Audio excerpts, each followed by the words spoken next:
Uh, So, hi everyone. We're here talking about warming things up for fall.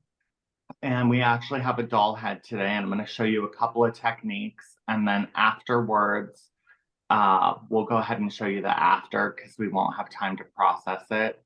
And I thought I would show you one side with foil and one side with balayage. So, should we just get started? we can do that, or we can talk about what we would do to warm things up. Okay, let's go ahead and talk about that a little bit. I feel like as we're going into fall, people are asking for richer colors. So I feel like in the salon, we're using a lot of demis like Beauty Fusion or U Up 2 to kind of warm things up, especially on, your blondes that are wanting to go a little bit deeper and richer. And I also have a lot of people that we're seeing that are wanting to go red or copper for fall. And I feel like using the demis is a really good way to stain that blonde hair and get it to stay. Also, by using an acidic product or slightly alkaline, like the Demi Plus formula or U Up 2, really just helps hang on to those warmer tones and more porous hair. So, those would kind of be my go to, you know, products to use for warming things up for fall. I also think a good thing to do, like in your blondes, is to just add in warmer low lights and maybe a warmer gloss, like 12-3 Beauty Fusion with 5 volume after you've added a few low lights and new highlights. I will just say, with low lighting, I usually, when I'm warming things up, really like to keep it internal on the inside. So when people are wearing their hair up, they're not getting stripy, dark, low lights around the back or around the face. So I do think that's kind of important when you're doing warmer low lights because you can just end up with like a huge whomper stripe of a copper or something that's not very attractive on the hairline. And I also like to keep my lowlights kind of off the part lines. You, there again, don't end up with super stripy, you know, lowlights on a part line or anywhere that you can really see them. Candy corn hair. Candy corn hair, exactly. So for my clients, I specialize in gray coverage and gray blending. So that adds a little bit of a different element because sometimes they want to see an entire head of warmth. So I lean heavily into, because I'm using Beauty Fusion, the 0.7 line, the chocolates, to warm things up. It's really beautiful, but when I'm formulating for that, my thought process is, how am I going to back out of it? Also, at the end of the season, because is it a seasonal thing, or are they wanting a permanent change? And that's where the consultation really becomes key with your client. If it is a seasonal thing, I'll add some of the 0.7s. I'll do a little bit of the 0.444 sometime in there, the intense coppers, just to add a little bit more kick to it if they want. If they like, and that's the other thing with consultation, is what is warming up to somebody. Because warming up could be like, you could ask someone what a warm color is, and they'll give you like a plum tone, which we're looking at each other like, that's cool, but to them that's a warm color. So again, consultation is part of that. But when I formulate to warm my clients up at this time of year, I'm thinking about, am I going to need to back out of that when the season's over, or can I just really go for it and give them a real punch of beautiful color? Well, and sometimes, like on your blonde clients, I feel like a 0.0 could be considered warm to them. That is true. That is true. So, you always want to keep that in mind when doing a blonde. And every blonde's idea of warmer is just so different. I mean, you could use a 0.3 and they would scream at you that their hair was red. So, just really showing visuals, holding up swatches, letting them know, what to expect.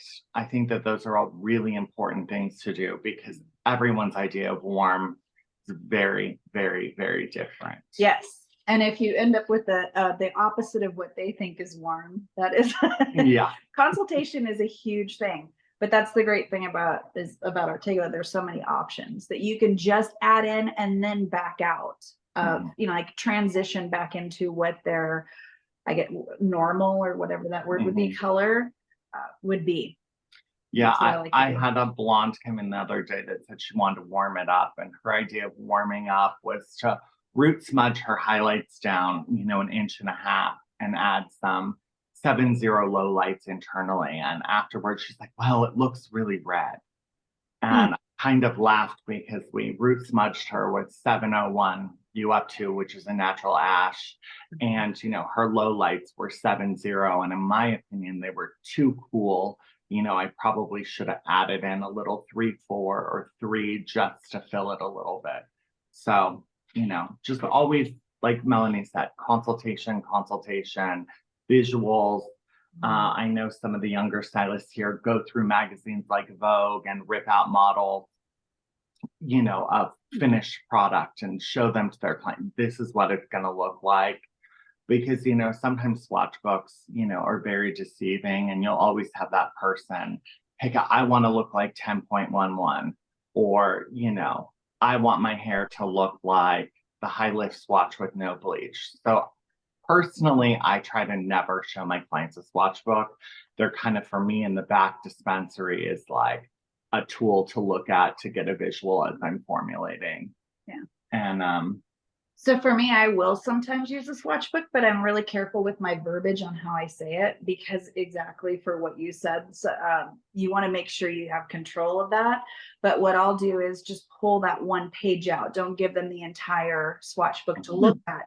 When I'm trying to figure out what they see as warmth, I'll pull like the intense copper, the golds, the different tones, and I'll have them and I'll speak in tone, like which tone, which type of warmth, what's really, what would you not like to see on your head, and which one are you drawn to? And that gives me a really good idea of how far I can move their formula.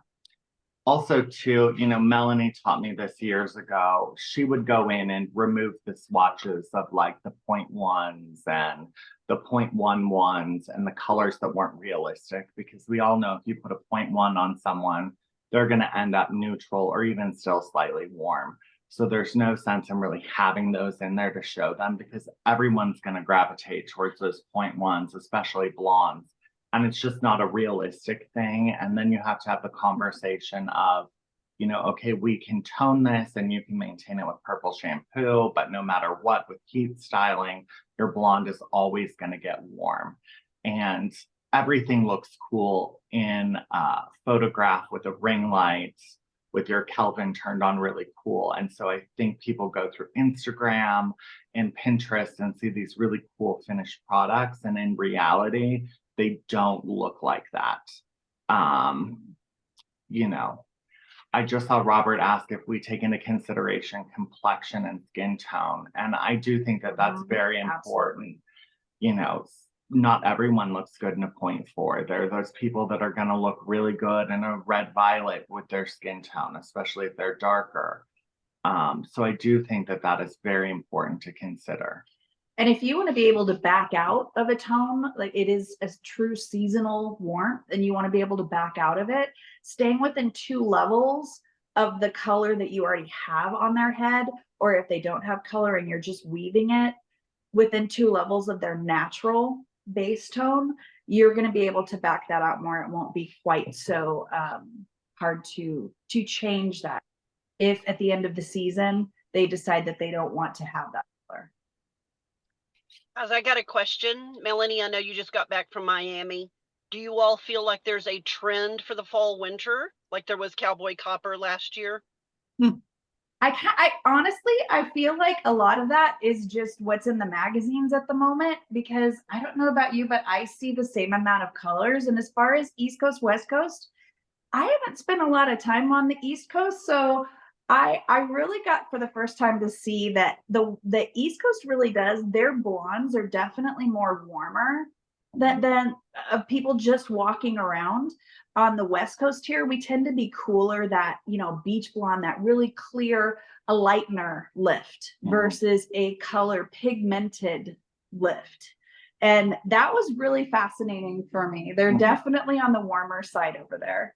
So that was really cool. I know when I worked for another color manufacturer, they kind of divided up the country into what the top selling colors were. And, New York was one of the demographics they looked at, and their most popular colors were a 5RV, a 3N, and a you know, 6.46 were like their top selling colors in New York.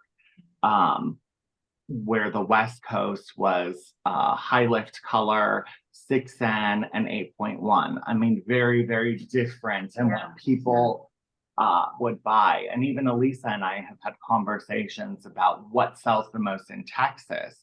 And it's very different than what we buy here. You know, she sells a lot of the 0.11s and people there don't think that's cool enough and are adding in the chromatic shades to make it cooler, because they don't feel that the 0.11s are cool enough. And so. Well, I think that what's a trend, sometimes I feel like the haircuts will be a little more, if there's a trend for a haircut, I'll see more than that. But as far as color, I'll see people try new things, but I don't see it on trend as much as I see personally. And this is just me personally. And I think that maybe because of the diversity across the United States, I mean, it's kind of a nice thing, really, to be able to go and see very different techniques, very different tones, what they look like. That could also be regional as far as weather, because you know, that was a real shock for me coming from high desert Bend where everything is super dry, going to Miami where it was like 87 degrees and 80% humidity. It was wild. So you're going to take care of your hair differently, and your color is going to fade because of that environment differently because of that environment too. But yeah, I don't see the trends. Do you? I still feel like the trend on the West Coast is still balayage, you know, balayage, foliage, however you want to do it. But I still feel like that's still very end and a very soft melted root without a lot of really harsh lines from your highlights. I still feel like it's still going, you know, we're 5 years in it, and I'm not really seeing a change in that like I have in the past with other trends. So Have you had anybody ask for cowboy copper? I have, and we have a very, very long conversation because they're usually very blonde, that I'm going to see you every 3 weeks, not every 8 to 10. And by the time we get it to stick in your hair after about 3 or 4 applications, don't change your mind and say you want to go blonde, because it's going to be a 1.5-year project to get it back your icy blonde. How many of you watching groaned when you said that? 'Cause you've been in that position. Yeah. Because I would be one. Okay, so I think we're gonna go ahead and start this technique. So we're gonna flip the camera. I'll let you do that. And Okay, bear with me, everyone, because okay, that was not as painful as I thought. okay, so my model has a few gray, which we pre-colored and blended out in some old previous highlights. We use U up to 5.7 and 6.7 with Energizer #1 to kind of blend it out and give her an even base and slightly camouflage her gray. So I will say, when low lighting for dimension, I would you definitely need to go 2 levels darker. I don't know that in this technique you'd want to go darker than that because it could look stripy. So in this bowl, we're using its color, lots of it, 3.7 and 10 volume. You also may, in normal circumstances, not have to use that much, but as we all know, mannequin heads like to absorb a lot of your product. Yeah. And then in this bowl, we're going to go ahead. Everyone was asking about blonding cream. So we're mixing up the blonding cream with 40 volume. We want this dimension to be soft, and usually behind the chair during the holiday season, we have a really time crunch with stuff, and I don't want to have to do a secondary glaze just for time. And I love the blonding cream because you'll get about 2.5 to 3 levels of lift, and it will lift on tone. So therefore you don't have to go back in and reglaze your client. Dustin, there was a question asking if you could repeat the first formula, please. It's 3.7 and 10 volume. So it's a level 3 chocolate. And we just stuck with that because we pre-colored our model with 6.7 and 5.7, and you up 2 with Energizer 1. Okay. I'm just gonna slip around you here and show them how you parted that. So this would be really a basic parting. I parted from the parietal down to the ear, 4 sections. We're gonna foil half, so I really did just try and split it into 4. Or if I was working on a regular person, I would probably actually do this whole back section just because I like to be really quick and efficient with this. And actually, you wouldn't even necessarily have to pre-color your person in the chair. You could go in between your foils with your root and end color all at the same time. We just did it for the sake of showing you guys how it would look. So I'm gonna start this side with foil. And I'm going to use a technique that Beth Minardi taught me, and it's for American balayage. I think it works really well with minimal foils to add dimension. So we're just going to get right in there. So I'm dropping about, I would say almost an inch of hair down, and literally I'm just going to take a slice, and I'm not going to go all the way over to the hairline.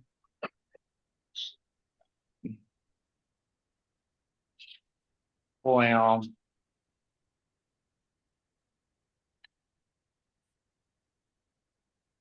And this one, I will go ahead and drag the low light all the way down through the end. Some of them I'm going to omit the end, just for the sake of adding more dimension. Then my next foil, I'm going to go ahead and take it an angle off the hairline.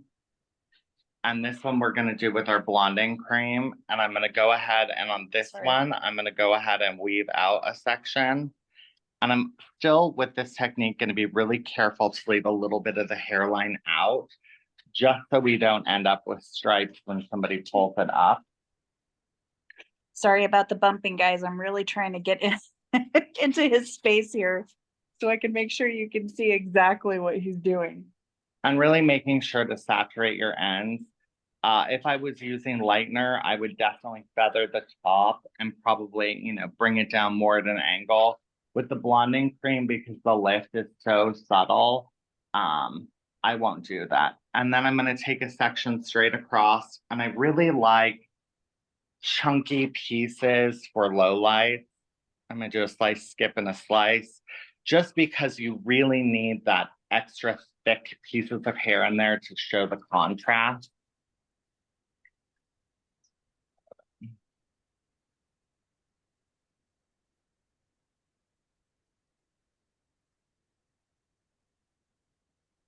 And we'll just keep working up to that edge.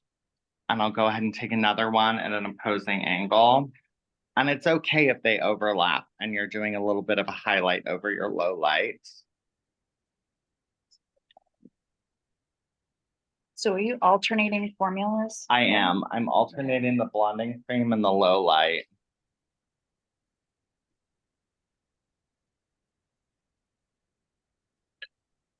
Are you using the regular blonding cream or the iris?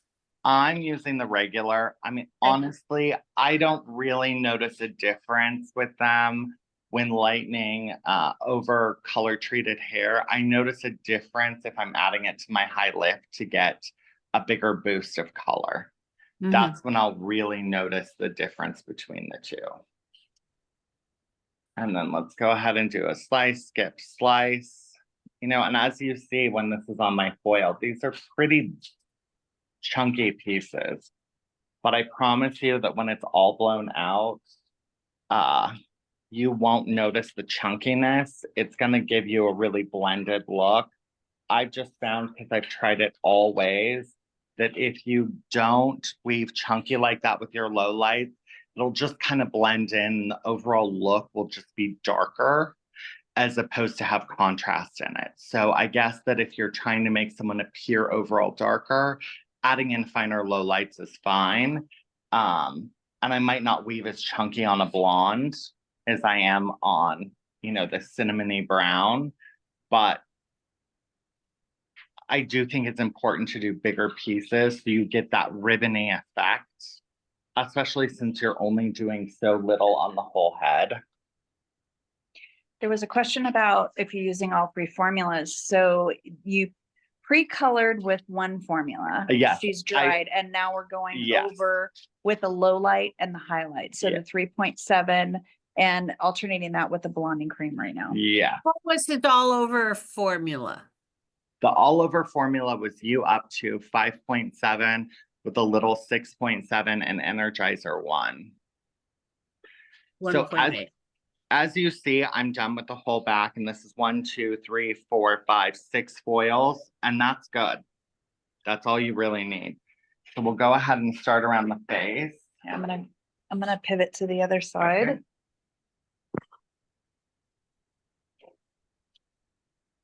I will go ahead and take a section like this and hold the top up.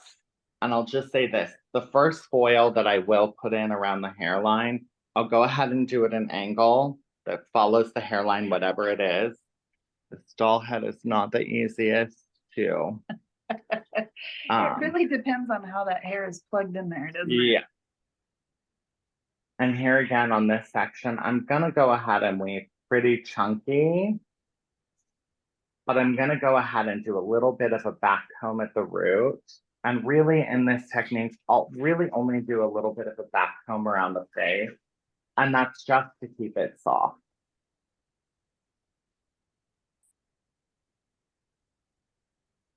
And I will feather the top.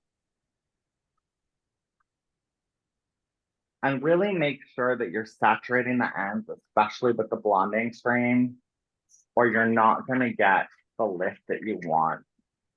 So you're just feathering it in close to the hair, close Yeah. to the hairline or the root section, and then And- you're saturating the ends. Yeah, and hey, if you get it in a little bit of that tease, you're fine. That's not a big deal. Okay, I and so find that a lot of stylists, when they're highlighting and low lighting around the face, they don't tease that edge. Now, I'm a sales rep, so I'm not a hairdresser, but if you don't do that it's so stripy around the face. especially when you're doing something like this, I feel like, Yeah. hey, if you don't want to and you have the time to go in and do a gloss afterwards and a root smudge, great, go ahead and do that. This is just kind of avoiding that to make it fast. You know, we're all time crunched for the holiday, and you know, for me, fast is good. I want to be able to do this extra foiling technique in 20 minutes for the full head and put their, you know, base color in between and make them feel extra special and not have to put in 600 foils. You know, I feel like this is not the time of year to be putting in 600 foils to add some dimension to someone's hair. So I'll take the next section with the center part, and actually I would make the part wherever their natural part is. So if it was off to the side or off to the other side, I would just do this section wherever their part is. So I'll go ahead and do a chunkier wave, and this is gonna give you that money piece. And you know, everybody loves the money piece. Dustin, Robert wants to know what volume of peroxide you're using with the extra blonding cream. 40. 40. Okay. And I pretty much only use 40 with it because there is really, you know, Same. no other reason to do it. You know, I feel like the lift is so minimal. If you were to use 10 or 20 volume, you're maybe gonna get a quarter of a shade of lift. If you're lucky. You know, and you will find, you will have that person with blonding cream or on natural hair that you will get 4 levels of lift. I mean, it is possible, but on color treated hair, I would never guarantee more than 2. And if you bend the rules a little bit and use some heat, which I frequently will do with it, you're gonna get more lift out of it, but still on color treated hair, I mean, I just think to myself, I'm gonna get 2. And if I get 3 or 3.5, I just feel like, wow, I'm really lucky. All right, the next question is, can you, and I know this is a yes, but I'll have you explain it. Okay.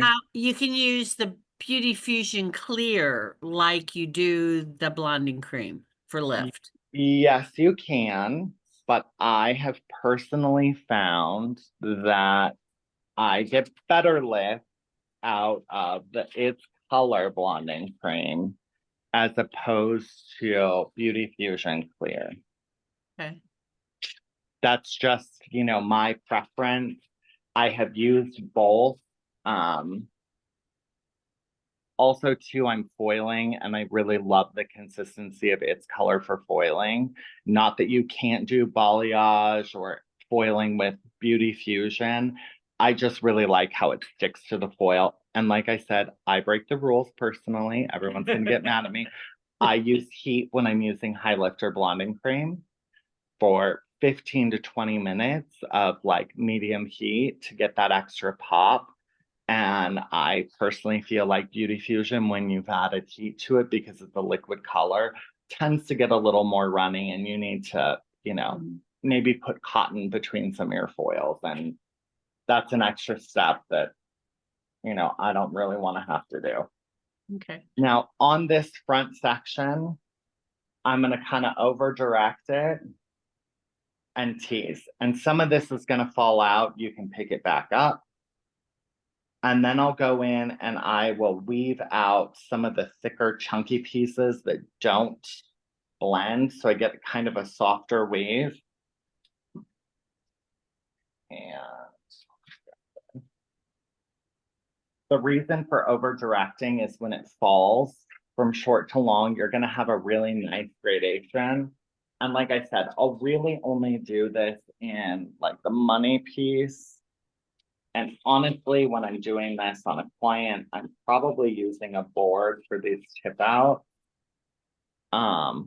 Just for the extra stability. Not that you need to, but, and I will definitely feather at an angle. And then when I have a tip out, I like to put it underneath the foil and kind of bend it in there, just so it has the heat from the scalp. And if I was using lightener, I would probably bump up my volume. If I'm using 10 or 20 here, I would use 30 on my tip out. And then I'm going to grab this piece that was the left out hair from that front foil. And I'm really going to tease this one and do a little bit of a finer weave like that.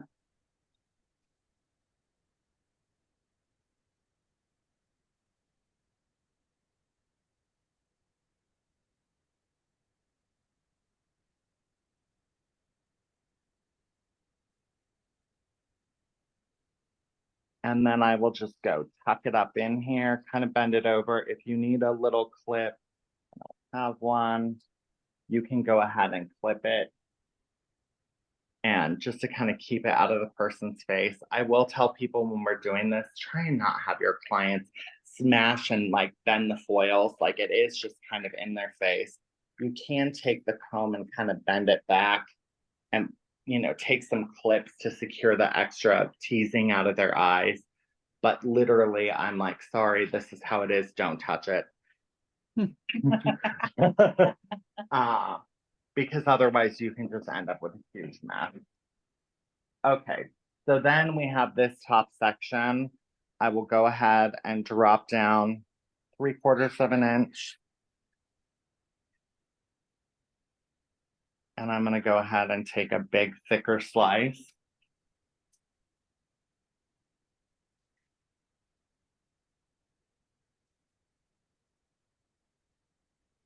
And this is fine that it's messy and kind of organic. I feel like if you really, really try and weave perfect and OCD, you're going to get a very frosted, not natural look when doing this. So I try and keep it as organic as possible and as messy as possible, as fast. So I'm going to go ahead and keep zigzagging these sections. So I'm going to take an angle from this direction. This is going to be light. And there's no reason if after you're done, you wanted some brighter pops, you couldn't tease out some of this and even use lightener down there to give it a little bit more of a pop. That's your preference depending on how light you want. I'm trying to add subtle dimension and not really brighten it up too much. So this technique is really good for like your brunettes that want to keep things subtle with a really soft grow out. So I feel like if you start tipping out the ends, they start ending up too light at the bottom and it starts washing them out. So go ahead and I'm gonna take another angle this way. And you just kind of have to look at the hair and go, okay, what are we doing here? Do you also consider the shape of the head and how they style their hair when you're deciding? Absolutely. And you know, like we have a new assistant and we were just talking about hairline. There is not one way to foil a hairline. I mean, I watch stylists that do the same section pattern for every hairline.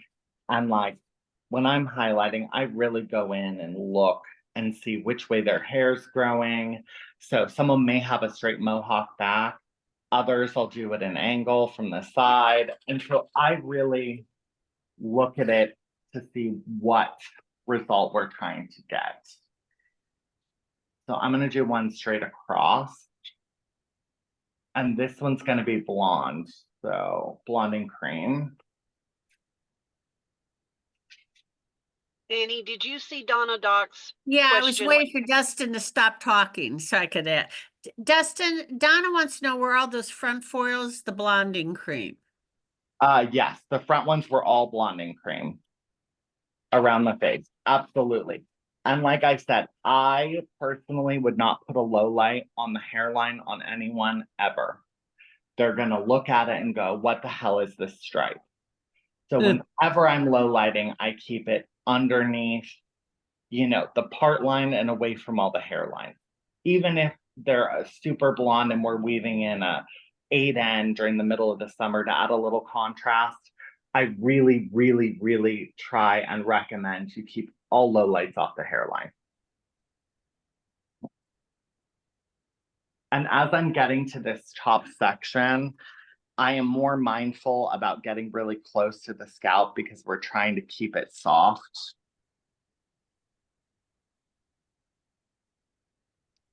Skip slice.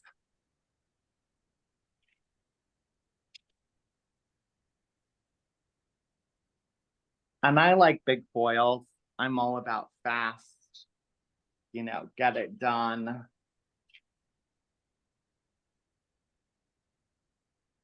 You know, there's days when I'm doing 10 colors a day. The bigger, the wider foils, the faster I can get through it.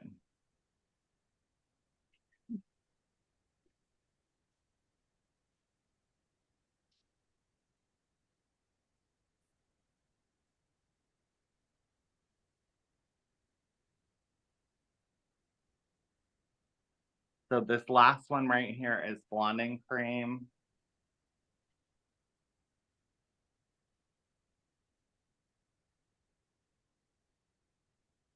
Really saturating those ends. And here's the other thing I want to point out. If you're feathering the top, be very mindful. I watch stylists do this all the time and they'll drag color all the way down to the end of their foil and then they fold it up and you're messing up all that feathering. Or if you're doing like an angle and you're feathering up, you know, and they fold it up, it's like, why did you bother doing that? You're going to get splotchy, weird stuff at the top of the scalp when you just spent all this time feathering color.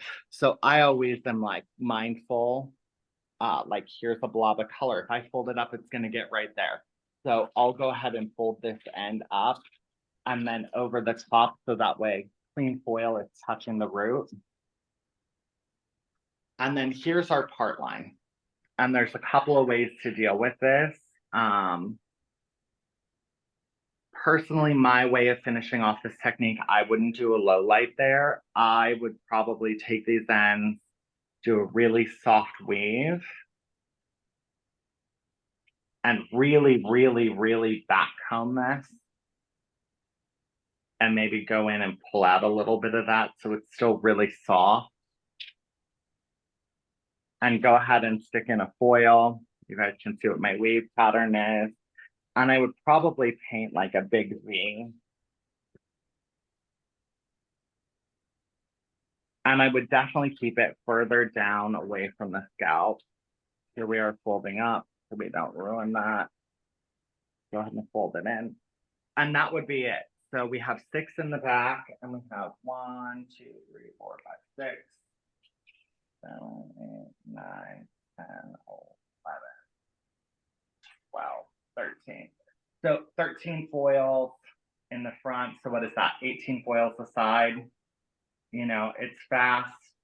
You could now go back in and lift this up and put your U up too, or your beauty fusion in between, or even go in and touch up the roots if they were gray. Or like I said, find some pieces that are heavy, comb them up and tip out these very bottoms, you know, and add a little bit of a tip down here to brighten it up a little bit more.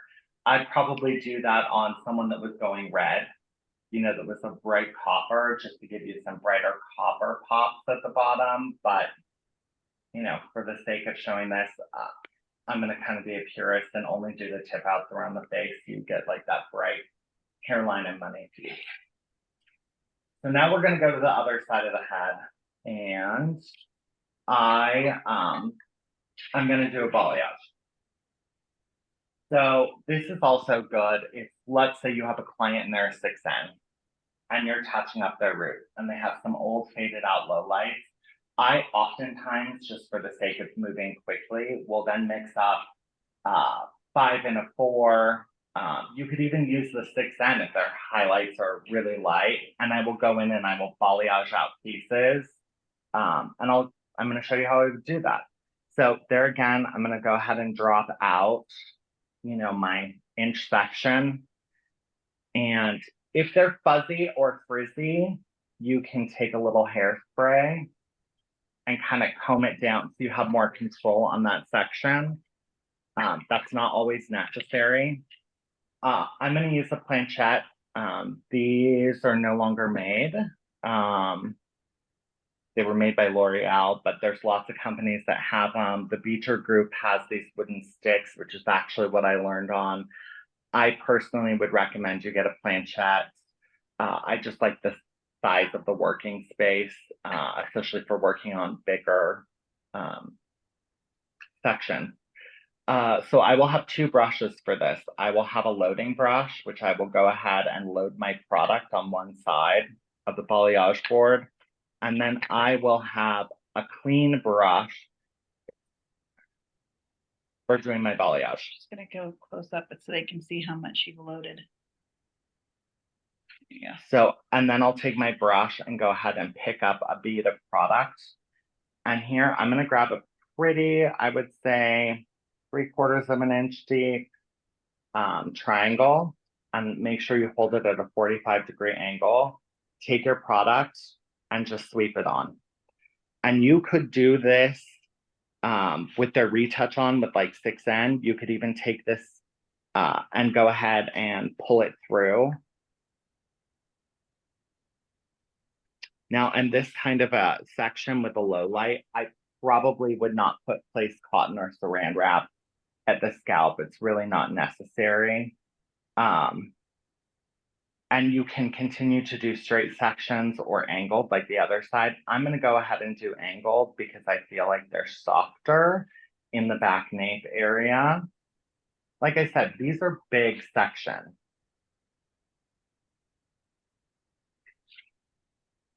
Okay, let's load the other planchette. So I'm loading this one up with blonding cream. Now, always when you're using a low light, you can be messier when applying your low light. With this, you might want to put cotton at the scalp. You know yourself and how you do balayage. You could use saran wrap for the sake of heating this. This is a doll head, so I'm not going to spend the time doing it. I'm going to load my blonding cream on my brush. And on this one,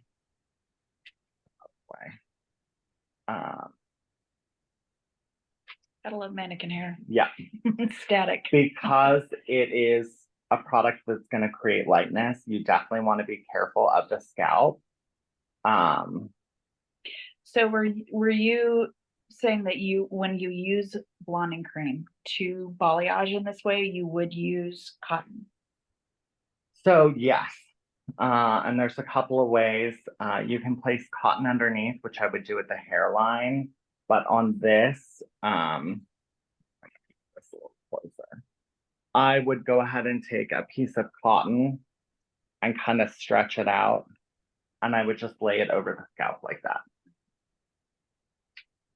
Go ahead and drop my next section to a low light. Load some more product on there. Go ahead and take, my triangle section. And with a low light, you can go ahead and brush it. Grab that piece since it got color on it. Close to the scalp. Especially if you're using 10 volume, you're not going to get a hot root from a low light. You're going to get a hot root from that blonding cream. I'm really making sure, this is why I like a planchette, to really work it into the ends. Go ahead and drop it. If you're feeling like you're a little scared, go ahead and take your cotton. I like to stretch it out. This is how Lori Goddard, who does almost all the balayage in Hollywood, she does Reese Witherspoon's hair. This is how she taught me to do it. Nancy Braun, who I've also learned from, loves saran wrap and then cotton at the scalp. I have just found that this is quicker. You're not having to rip saran wrap, which can be a nightmare. Take my next section. This one's going to be blonding cream. Go ahead and take a big piece. And the top of my section isn't smooth. I like it. There again, I feel like it looks more organic. Every piece is slightly different. And I think that's important with balayage. If you do really straight lines and really systematic, I feel like it can look very, very stripy and chunky in a weird, not such good way. Okay, so I'm going to go ahead and load this. There again, I always start kind of 1/3 of the way down and start working my product. And then I'll start working it up to the scalp.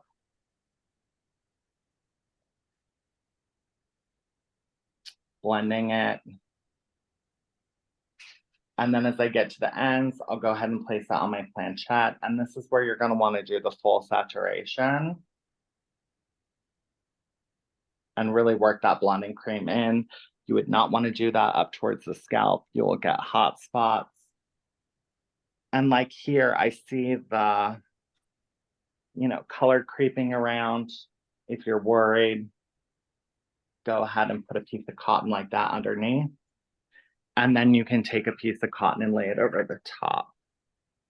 If I was using like the Artego balayage bleach, I wouldn't worry about that. We all know color likes to move around. So I'd be a little more cautious with that. Okay, and here's my last section in the back. I'm going to go ahead and grab this piece right here. And this is going to be our last section in that back half of the head. And as you get more familiar with this, and I always tell people, hey, when you're starting out with balayage, start out on that 6N client that needs some color pulled through to refresh. Take whatever you're using to refresh and paint big panels through. Get used to your product, know how it works, control it. And then you can see, and you're never going to mess somebody up if you're refreshing some ends with the leftover 6N in your bowl and doing big pieces to add contrast. Even if you get blotches and blotches, it's not going to be the end of the world. One trick I will say when you're doing balayage, make sure that you hold your brush flat. I see people digging in like this with their brush. Well, when you do that, it's going to leave splotches and blotches. You really need to keep it flat. And I cannot stress that enough. About the only time I'll raise my brush up maybe is to really dig the product in the ends, but keeping it flat and keeping it smooth is going to eliminate all those splotches and blotches.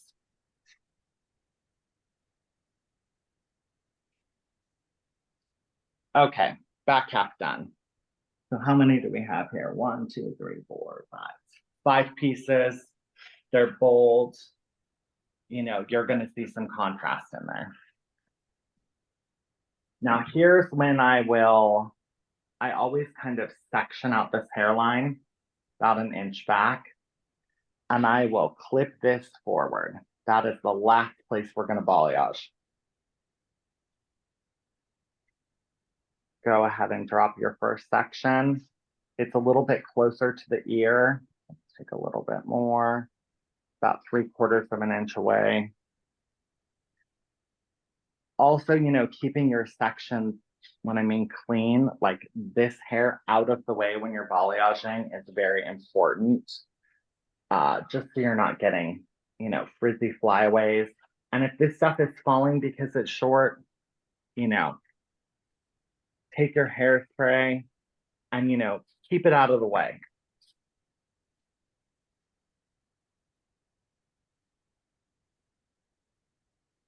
This is like a triangle, maybe almost like a half moon.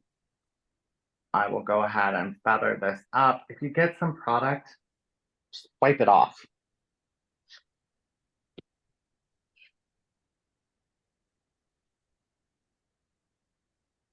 Go ahead and really saturate these ends.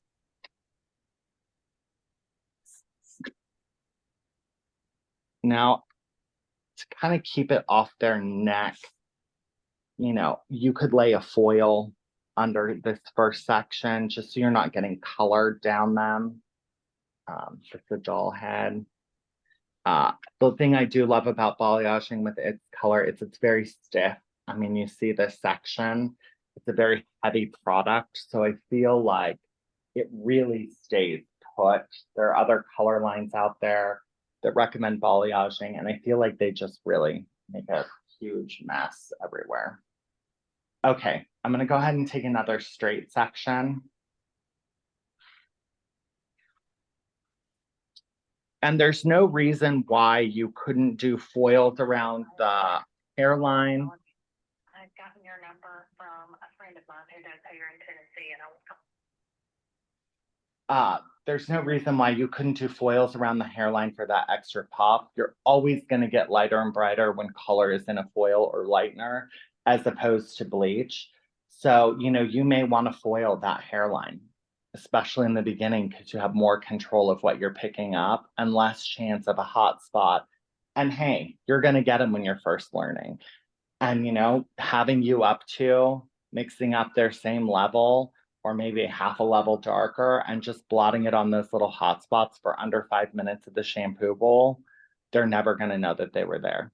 And it happens to me. I've been doing this for 25 years and I don't make a big deal about it if it happens. I just literally at the shampoo bowl, I'm going to put a conditioning treatment on you. And I mix up a tiny little bowl of you up to, and I literally will even stick my finger in it and just tap it on those spots. I think the trick is though, if you want it to be 5 minutes, go a shade darker. So if they're level 6, use 5.0. That's a fantastic tip for if you have lightener too. Yeah. And it is, I mean, so many things can make lighteners swell that have nothing to do with the actual product. If they've had surgery, something that's in their hair that's reacting to that. Sometimes they'll get a little bit of a bleed line, and that's going to happen. And as you notice, this is not going through the section. It's very light and on the surface. And as I get to the middle and end, that's when I'll saturate. If you try and saturate through that whole section, you're going to get splotchy. And if you look here, let's try and do this. You know, I'm only saturated the very end down. And, you know, I have really good control. So, you know, if you notice, this is feathered. That's something that'll just start happening as you work with your product. There's no really secret to success. And I think part of my feathering is when I'm sliding down the planchette, it's pulling that extra product down. Well, let's go even a little bit higher just to show you. And see, it's creating a softer feather. And if you have spots, you can go back in and feather them out. This one, because I saturated so heavy, but put a piece of cotton under there to hold it away.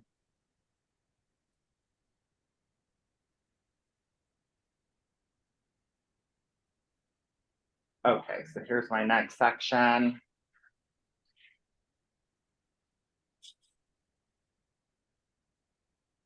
I'm gonna go ahead and do 2.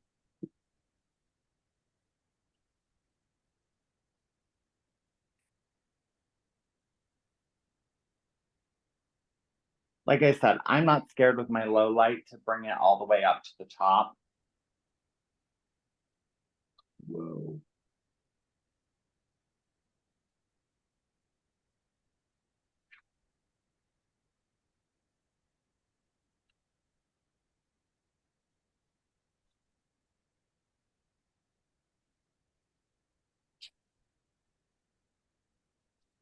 Okay, here's that top section. I will go ahead and leave out a thin, like 1/4-inch veil.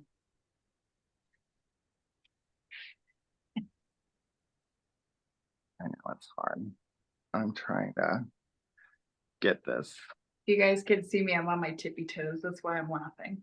I should adjust the doll head, No, that's fine. Melanie needs a step ladder. Yeah. right?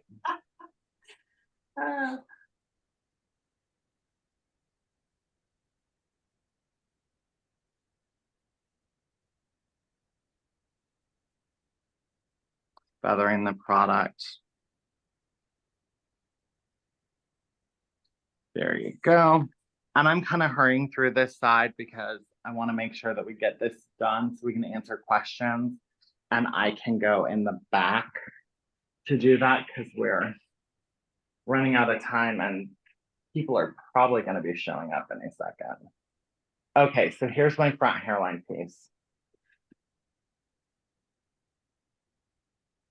And this is where in the beginning, I would highly stress that you foil this just for the sake of your own sanity, or have a root smudge, because I feel like these baby hairs, if they had it, I would flick, and this isn't a model, so I would flick all of those little baby hairs forward that people naturally have, so you don't get any spots or dots on the hairline.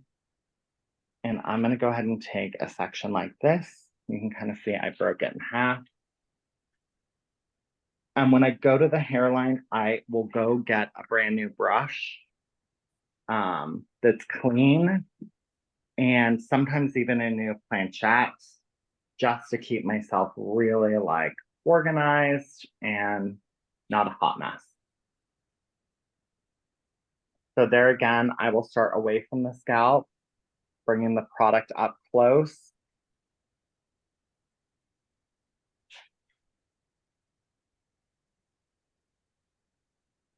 Getting to this midsection, getting heavier. Go ahead and place that on my planchette. I'm really, really, really saturating that in. And then I will lay it back across. If I can do this one-handed. The hat kind of like this. So it's away from the face and not sitting down on the face.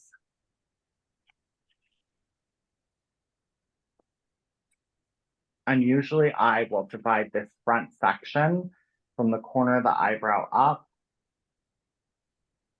Pull it away, clip it. So here I have this section. Go ahead and load my board. Also too, having a clean towel and you can just wipe off, the extra color on your brush to keep it nice and tidy. Go ahead and pick up.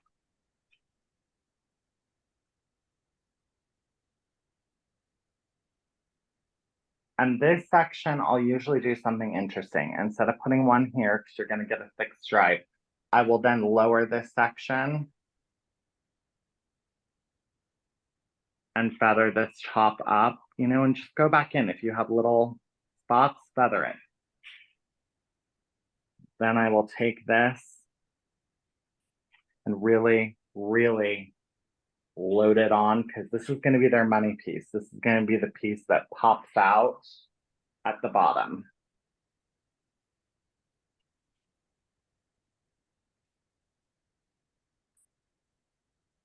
Really working that product in.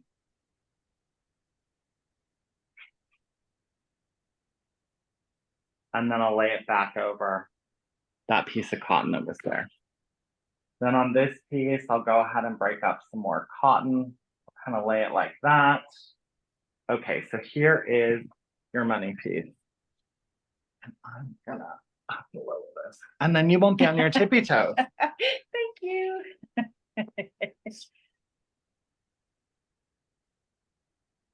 And Okay. definitely with this one, wipe the brush. Get that extra product off. That will prevent, and you could wipe every time you use it. And have a bunch of towels. I mean, Mel, you can show them. I have a towel clipped to the edge of my cart so I can wipe my hands, whatever. I'm a little bit messy of a colorist. I mean, I get color everywhere. Okay, so here would be their center part. You're gonna kind of want to keep it away. Are you using color or blonding cream on the money piece? Somebody wants to know. This is blonding cream, absolutely. Okay. And then I will take this piece. I will not travel all the way down to the scalp with that. Otherwise, you're going to get too thick of a money piece for this look. And hey, if you wanted somebody really, you could really money piece this to death and really make it bold.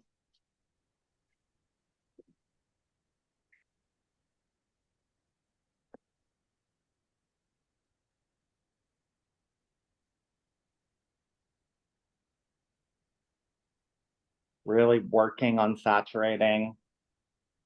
Robert's asking about You Up Too. Yeah, Explain, is it a demi? Does it have a designated developer? Do you want me to do that while you work, or do you want to do it?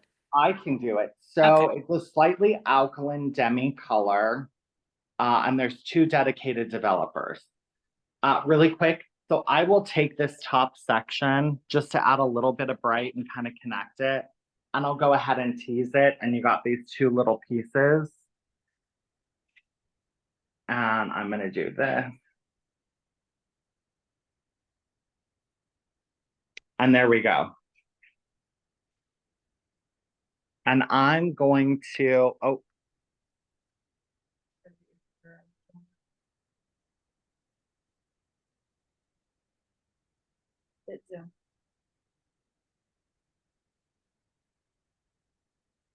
okay, there we go. Okay, so You Up Too is a slightly alkaline demi color. It's the original one. There's 2 developers. There's an Energizer 1 and an Energizer 2. Energizer 2 will give you up to a level of lift. Very similar to like Color Touch.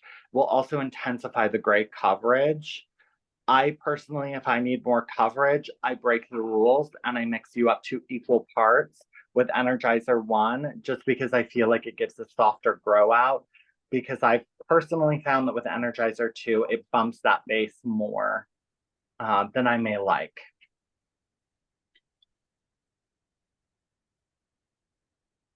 Did that answer everyone's question?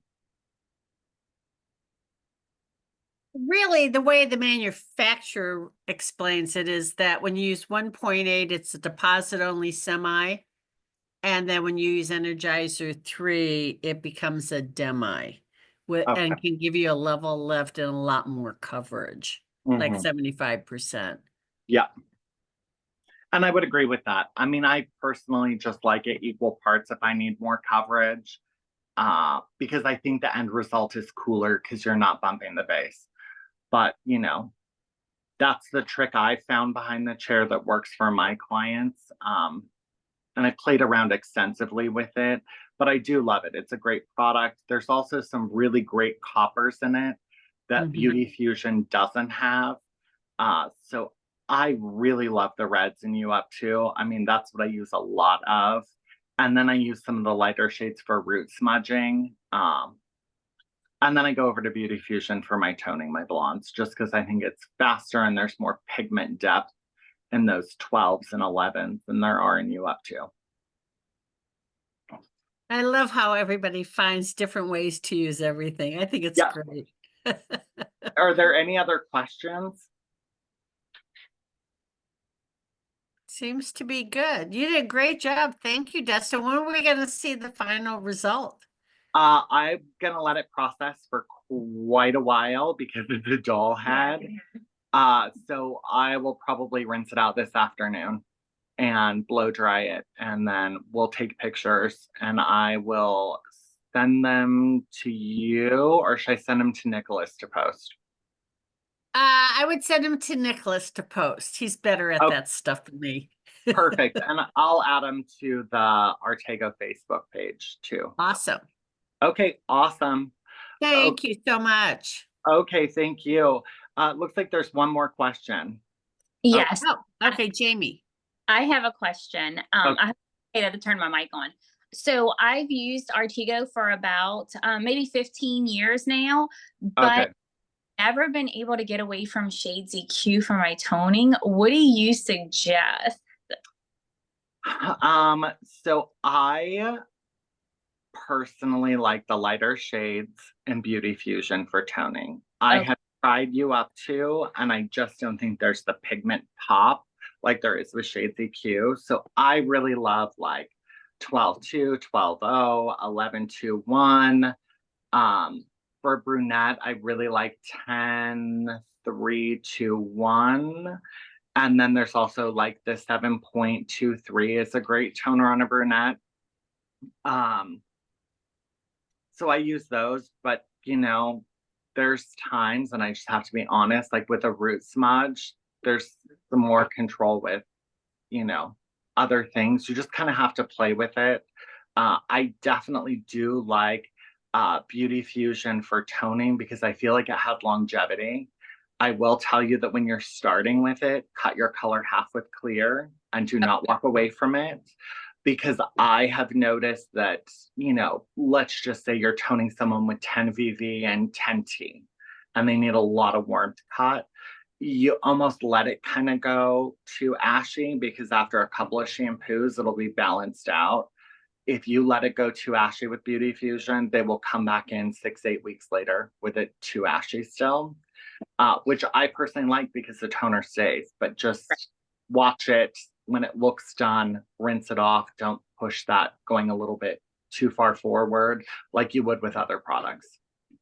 Okay, perfect. That answered my question. Thank you so much. Yep. Okay. You guys have a great day. And if there's any questions, you guys can email the office and they can get them to me. This will all be on YouTube later too, because somebody said they missed the root smudge. You'll see everything on YouTube. Yep. Perfect. Thank you guys. Thank you, everybody. Bye. Bye-bye.